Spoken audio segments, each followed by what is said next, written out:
Good morning students, welcome to G All India English Solution. Today we will discuss TGT practice set 30. Theocracy is, theocracy क्या है? तो that is a government by religious leaders. Religious leaders के द्वारा जो एक सरकार होती है that is, वो क्या कहलाती है? Theocracy. Theocracy, a government by religious leaders. सोमनाम्बुलिस्ट, सोमनाम्बुलिस्ट क्या होता है ये? तो somnambulist one who walks in sleep, जो नींद में चलता हो, that is called somnambulist. SOMNAMBULIST,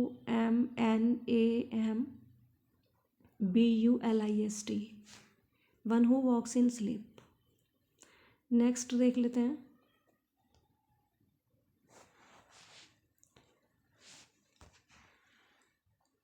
Mark the part which contain an error. If there is an error, marked as your choice. तो he loves you as much as, तो I नहीं आएगा यहाँ पे, me आएगा. तो he loves you as much as me. Option C is correct. Next है, इसका करना है वॉइस में चेंज करना है. तो this is active voice, third form नहीं है तो that is active voice. And I shall be oblige to go. देखो circumstances will oblige me to go, तो I shall be obliged to go. Next question है, choose the most appropriate preposition to fill the blank space. Preposition, उचित preposition यहाँ पे use करनी है. तो discrimination यहाँ पे आएगा in any form will not be tolerated.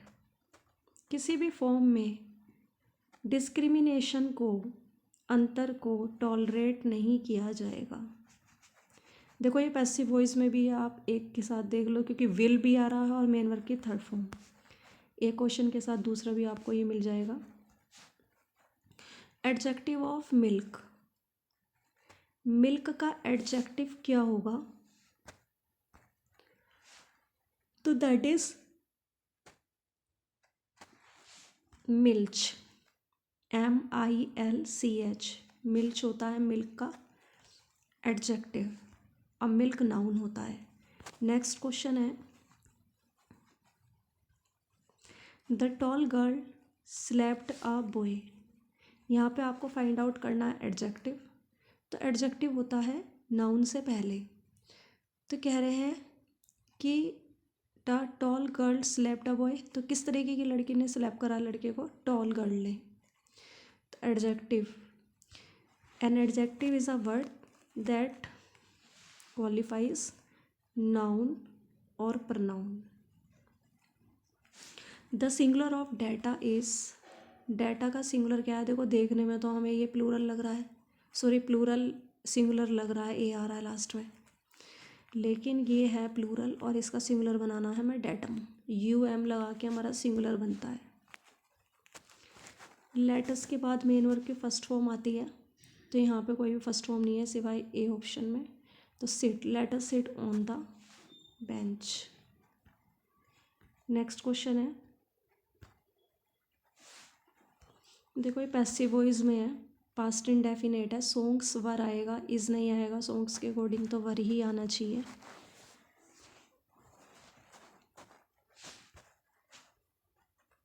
और यदि हम देखें कि सॉन्ग्स, देखो सॉन्ग हमारा सब्जेक्ट तो है नहीं, जो यहाँ पे हेड आएगा और बीन खाली एकदम सब्जेक्ट के बाद वर्ब भी नहीं आती एकदम, तो ये ऑप्शन गलत है. इज इसलिए गलत है क्योंकि आपका यहाँ सॉन्ग से तो प्लूरल होना चाहिए. तो ये पैसिव वॉइस में आपका पास्ट इंडेफिनिट टेंस है. तो सॉन्ग्स गाए गए थे उसकी मेमोरी में, किसने गाया वो नहीं दे रखा यहाँ पे. ठीक है, सब्जेक्ट तो है ही नहीं, ऑब्जेक्ट है.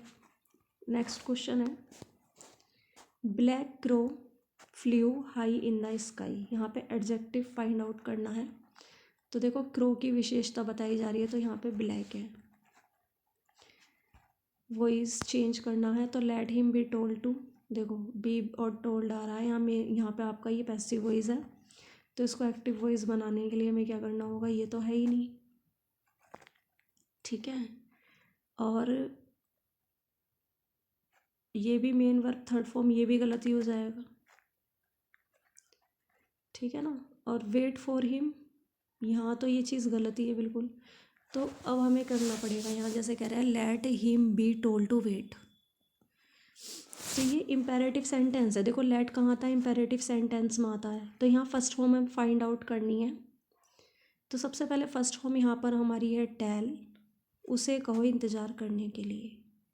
तो लेट हिम बी टोल्ड, उसे कहा गया है किस चीज़ के लिए, इंतज़ार करने के लिए। तो टेल हिम टू वेट, ये हमारा सही है, क्योंकि हमारा सबसे पहले मेन वर्ब की फर्स्ट फॉर्म आती है, देन ऑब्जेक्ट।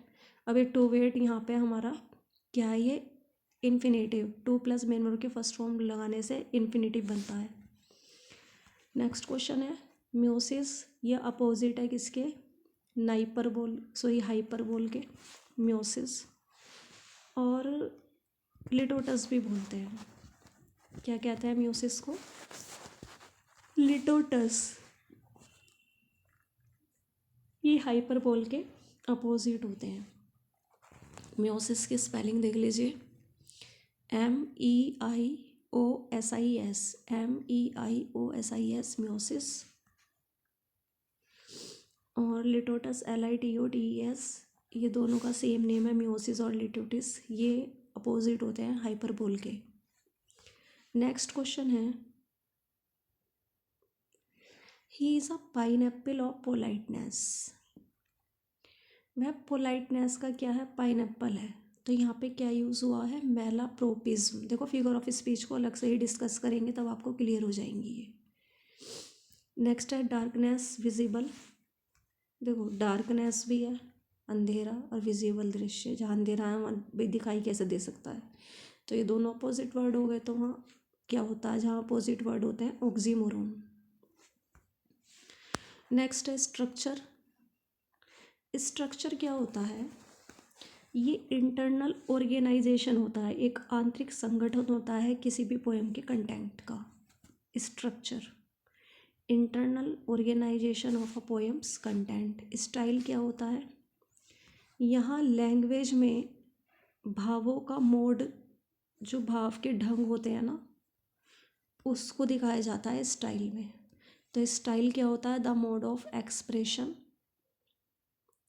इन लैंग्वेज। मूड क्या होता है, मूड होता है atmosphere suggested by the structure and style of the poem. तो मूड क्या होता है, the atmosphere suggested by the structure. देखो ऐसा एटमॉस्फेयर होता है जो सजेस्ट होता है स्ट्रक्चर और स्टाइल के द्वारा पोएम की। और पेस क्या होता है, पेस मतलब होता है tempo, implied by the structure and style of the poem. एक बार और देख लेते हैं, स्ट्रक्चर क्या होता है, internal organization of a poems content. Style क्या होता है, the mode of expression in language.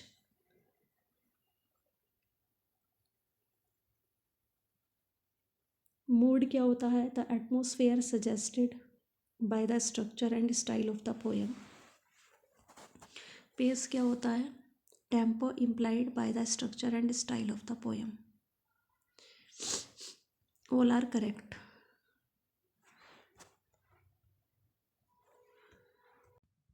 Thanks for watching this video. Please like, subscribe and share.